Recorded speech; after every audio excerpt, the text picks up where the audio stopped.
أعوذ بالله من الشيطان الرجيم بسم الله الرحمن الرحيم والصافات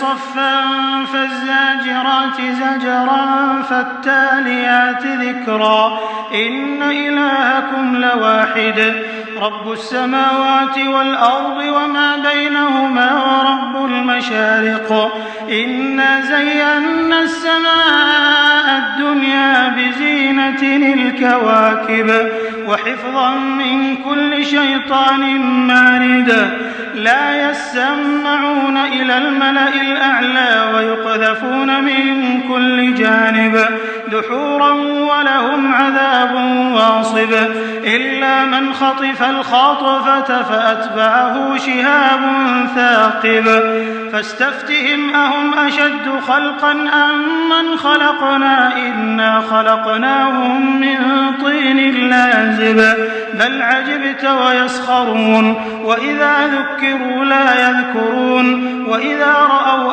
آية يستسخرون وقالوا إن هذا إلا سحر مبين أإذا متنا وكنا ترابا وعظاما أإنا لمبعوثون أو آباؤنا الأولون قل نعم وأنتم داخرون فإنما هي زجرة واحدة فإذا هم ينظرون وقالوا يا ويلنا هذا يوم الدين هذا يوم الفصل الذي كنتم به تكذبون صدق الله العظيم. الحمد لله رب العالمين والصلاة والسلام على سيد المرسلين وعلى آلہ واصحابہ اجمعین اما بعد. سورۃ الصافات کا یہ پہلا رکوع ہے جس کی ابھی آپ کے سامنے تلاوت کی گئی. اس رکوع میں جملہ 21 آیتیں ہیں، لیکن ان آیتوں کی وضاحت سے پہلے تھوڑا سا سورۃ الصافات ہی کے سلسلے میں ایک تمہید آپ کی خدمت میں عرض کرتا چلوں. حضور اکرم صلی اللہ علیہ وسلم پر یہ سورت ہجرت سے پہلے مکہ مکرمہ میں نازل ہوئی. یہ وہ زمانہ تھا جبکہ حضور اکرم صلی اللہ علیہ وسلم کی نبوت کو تقریباً 5-6 سال گزر چکے تھے. اس موقع پر مشرکین مکہ کو، یا دوسرے الفاظ میں آپ کہہ لیجیے حضور اکرم صلی اللہ علیہ وسلم کے جو فرسٹ ایڈریسی تھے، اولین مخاطب قریش کے لوگ، ان کو چند باتوں پر بڑا تعجب تھا.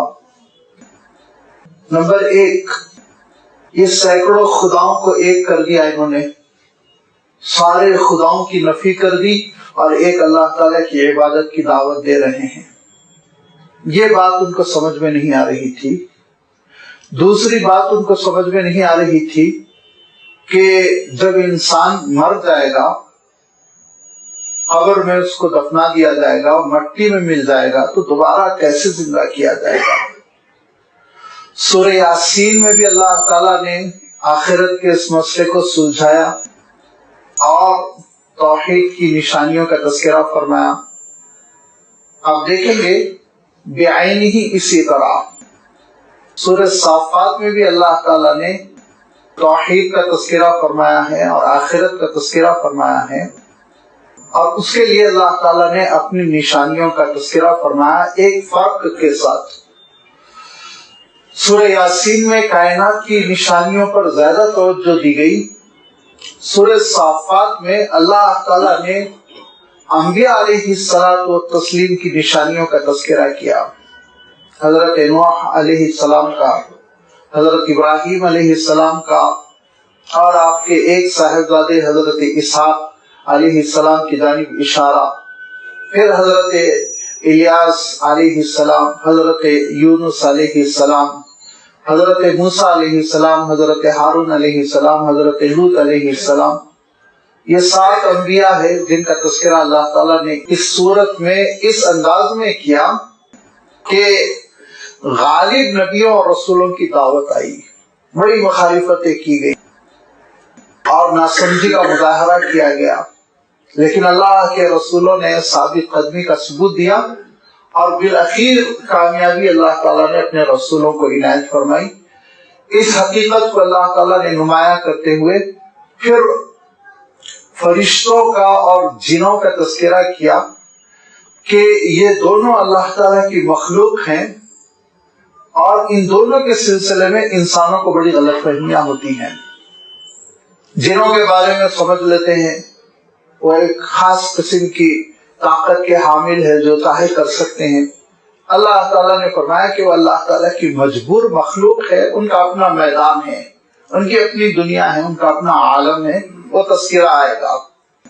فرشتوں کے سلسلے میں حضور اکرم صلی اللہ علیہ وسلم کی بعثت کے وقت کچھ غلط فہمیاں تھی۔ ایک غلط فہمی تو مشرکین مکہ کو تھی، وہ نعوذ باللہ اللہ تعالیٰ کی بیٹیاں مانتے تھے فرشتوں، اور اللہ تعالیٰ کی بیٹیاں تصور کر کے ان کی مورتیاں بناتے، اور جیسے ہمارے ہاں دیویوں کا تصور ہے اسی طرح سے ان کی پرستش کرتے تھے، ان کی عبادت کرتے تھے، اور یہ کہتے تھے کہ یہ اللہ تعالیٰ کی وہ چہیتی بیٹیاں ہیں جو جن کو خوش کر لیں گے ہم تو یہ ہمارا ضرور کام بنائیں گی، سفارش کرے گی، تقرب دلائیں گی اور ضد کر کے ہماری بگڑی کو سنوار دے گی، سدھار دے گی۔ یہ نعوذ باللہ فرشتوں کے سلسلے میں ان لوگوں کا تصور تھا جو کتاب سے محروم تھے، جن کو ہم عام اصطلاح میں عرب مشرک کہتے ہیں۔ لیکن جو اہل کتاب تھے، خاص طور پر یہودی، کیونکہ عیسائیت دراصل یہودی ہی کی ایک شاخ ہے، بگڑی ہوئی شاخ ہے، 3 خداؤں کی بات کر کے وہ بھٹک گئے۔ حضرت عیسیٰ علیہ السلام سنبھالنا چاہتے تھے لیکن یہ اور بگڑ گئے۔ تو اس وقت جو اہل کتاب تھے، بالخصوص بنی اسرائیل، وہ فرشتوں کے سلسلے میں بدتمیزی کرتے اور یہ کہتے تھے فرشتے کبھی کبھی منمانی کرتے ہیں، نعوذ باللہ۔ اور اسی لیے انہوں نے یہ کہا تھا کہ حضرت جبرائیل امین، جب اللہ کے رسول صلی اللہ علیہ وسلم نے یہ بات ارشاد فرمائی کہ مجھ پر وہی جبرائیل لے کر آتے ہیں، تو انہوں نے کہا اوف، وہ جبرائیل، ان سے تو ہماری دشمنی ہے، وہ ہمارے قوم کے دشمن ہیں۔ اللہ تعالیٰ قرآن پاک میں ارشاد فرماتا ہے قل من کان عدوا لجبریل، جو جبرائیل کا دشمن ہے وہ اللہ کا دشمن ہے، اور جو میکائیل کا دشمن ہے، جو فرشتوں کا دشمن ہے، وہ اللہ کا دشمن ہے۔ کیوں؟ اس لیے کہ فرشتے اپنی خواہش سے کچھ نہیں کرتے، اللہ ہی کے حکم سے سب کچھ کرتے ہیں، وہ اللہ کا حکم بجا لاتے ہیں۔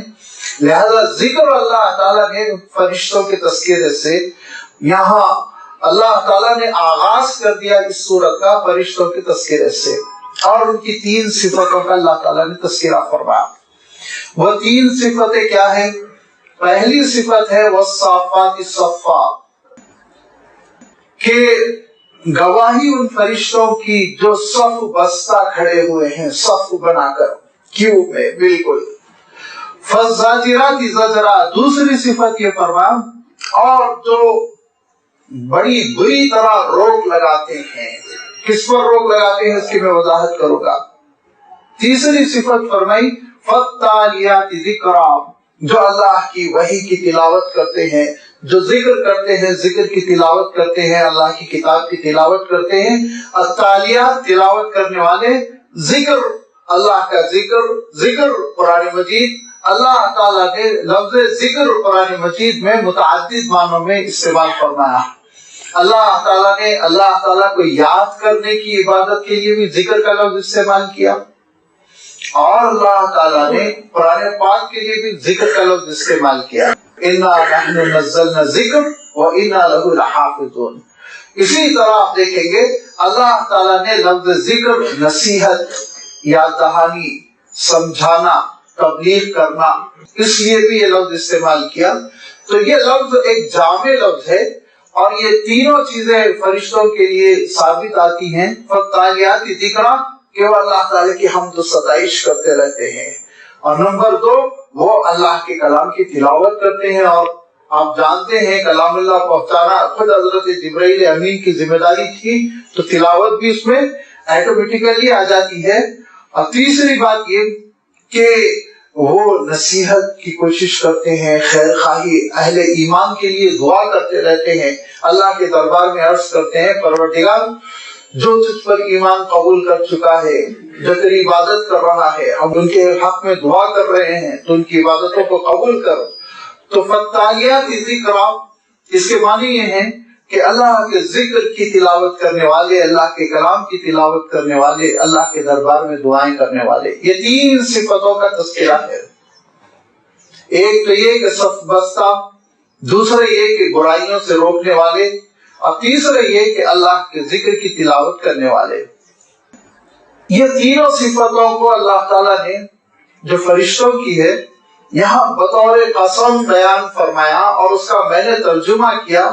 اور گواہ ہے وہ فرشتے جو صف بستہ کھڑے ہوئے ہیں, اور گواہ ہے وہ فرشتے جو برائیوں سے روکتے ہیں اور اس پر روک لگانے کے لیے وہ زجر کرتے ہیں, یعنی اس کی برائی بیان کرتے ہیں, اس پہ فٹکار کرتے ہیں, اس پر لعنت و ملامت کرتے ہیں. اور گواہ ہے وہ فرشتے جو اللہ کے دربار میں کھڑے ہوئے اس کا ذکر کرتے ہیں اور اس کی آیتوں کی تلاوت کرتے ہیں. یہ گواہی کا میں نے ترجمہ اس لیے کیا کہ اللہ تعالیٰ جب کبھی قسم کھاتا ہے, ہم قسم کھاتے ہیں کس معنوں میں, جب میں اور آپ قسم کھاتے ہیں تو یہ معنی ہوتے ہیں کہ جس چیز کی میں قسم کھا رہا ہوں وہ چیز میری سچائی کی گواہی دے رہی ہے. اسی لیے غیر اللہ کی قسم جائز نہیں ہے, کیونکہ اللہ کے سوا کوئی حاضر و ناظر نہیں.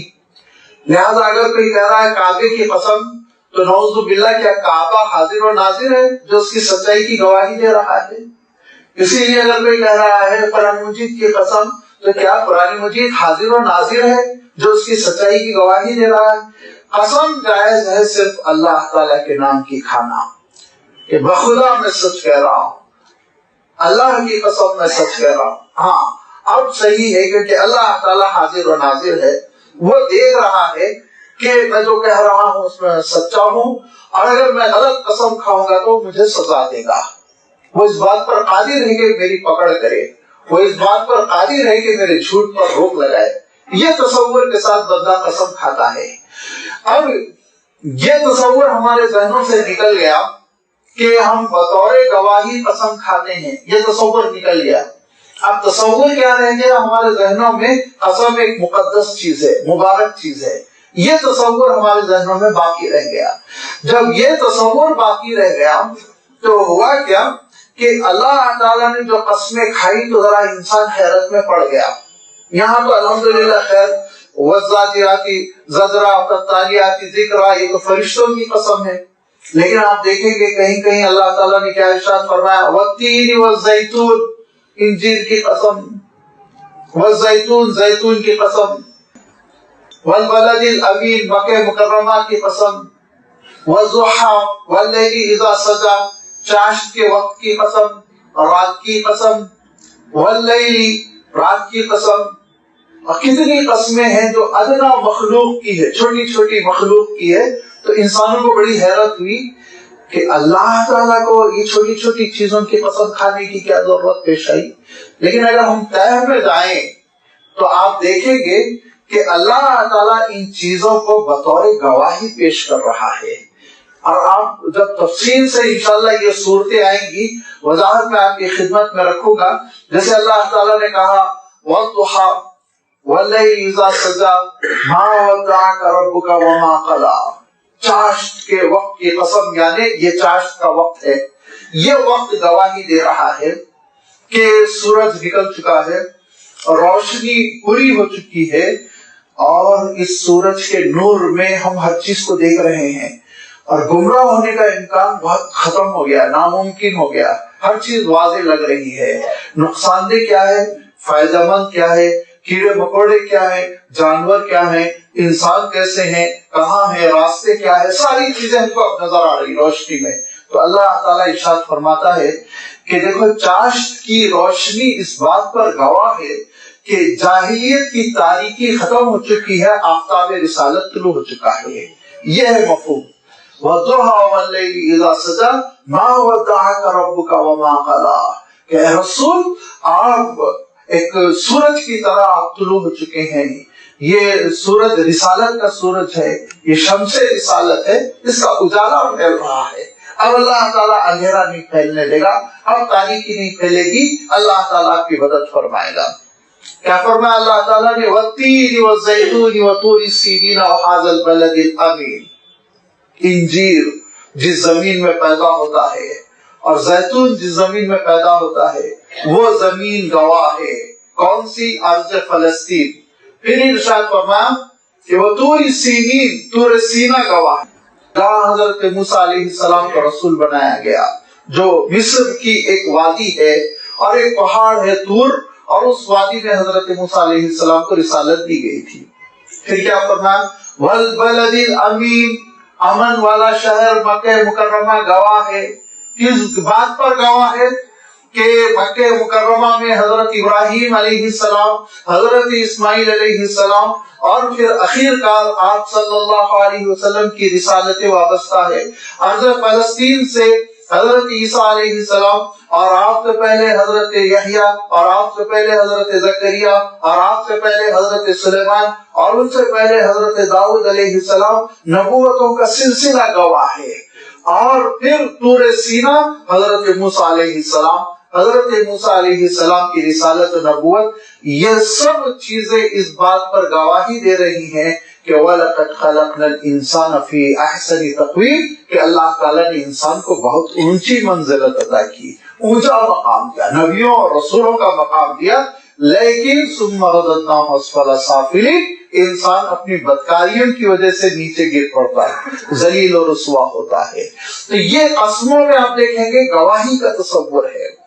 یہاں اللہ تعالیٰ ارشاد فرما رہا ہے، اللہ تعالیٰ کے دربار میں کھڑے ہوئے فرشتے، صف بستہ، صفے بنائے ہوئے، فزاجرات زجرا، اور وہ فرشتے جو برائیوں پر روک لگا رہے ہیں، اور وہ فرشتے جو برائیوں کے خلاف مہازارائی کر رہے ہیں، اس پر پھٹکار کر رہے ہیں. فالتالیات ذکرا، اور وہ فرشتے جو اللہ کے ذکر میں مشغول ہے اور تلاوت کلام میں پاک اور تلاوت ذکر کرتے چلے جا رہے ہیں. یہ فرشتوں کی صفات بیان کر کے اللہ تعالیٰ فرماتا ہے یہ سب گواہی دے رہے ہیں کہ دنیا کی، اس کائنات کی عظیم ترین نورانی مخلوق فرشتے کس بات کی گواہی دے رہے ہیں؟ ان الہکم لواحد، تمہارا معبود ایک ہی ہے، ایک ہی ہے معبود. اگر معبود کوئی اور ہوتا تو فرشتے کچھ اور ادھر ان کے کنٹرول میں بھی جاتے. نعوذ باللہ. اللہ تعالیٰ نے اس لاجک کو قرآن پاک میں بیان فرمایا کہ اگر اس پوری کائنات میں اللہ تعالیٰ کے ساتھ کوئی اور بھی خدائی میں شریک ہوتا، بڑی گڑبڑ ہو گئی ہوتی. کچھ فرشتے اللہ تعالیٰ کی بات مانتے، کچھ فرشتے دوسرے خدا کی بات مانتے، کچھ رسول اللہ کی جانب سے آئے ہوتے، کچھ رسول وہ دوسرے خدا کی جانب سے آئے ہوتے. نعوذ باللہ. تو یہ سمجھنے کی بات ہے. اللہ تعالیٰ ارشاد فرمایا کہ یاد رکھو ان الہکم لواحد، تمہارا پروردگار ایک ہی ہے، اور وہاں ایسی وحدت ہے کہ اس میں کوئی شریک نہیں. وہ مجبور نہیں، باقی سب مجبور ہے. وہ خالق ہے، باقی سب مخلوق ہے. وہ رب ہے، باقی سب اس کے بندے ہیں. اور رب السماوات والارض وما بینہما، اور رب المشارق، کہ وہ آسمانوں اور زمین کا پروردگار، پالنہار، پانے والا. رب کہتے ہیں اس کو جو ساری ضروریات کی تکمیل کرتا رہتا ہو. لہذا فرمایا زمین اور آسمان، وما بینہما، اور اس کائنات میں جتنی چیزیں ہیں، لازمی بات ہے ان کی لسٹ بیان کرنے کی ضرورت نہیں تھی، ورنہ عرب حیرت میں پڑ جاتے کہ گلیکسیز اور پھر ملکی وے اور یہ یونیورس اور پوری چیز تفصیل. اختصار کے ساتھ ارشاد فرمایا رب السماوات والارض وما بینہما، زمین و آسمان اور کے درمیان جو کچھ ہے. وہ رب المشارق، اور سورج کے طلوع ہونے کی جو جگہیں ہیں ان سب کا وہ مالک ہے. عجیب و غریب ایک حقیقت ہے کہ ہم سمجھتے ہیں سورج ایک مشرق سے طلوع ہوتا ہے. نہیں، شروق، مشرق عربی میں کہتے ہیں سورج کے طلوع ہونے کی جگہ کو.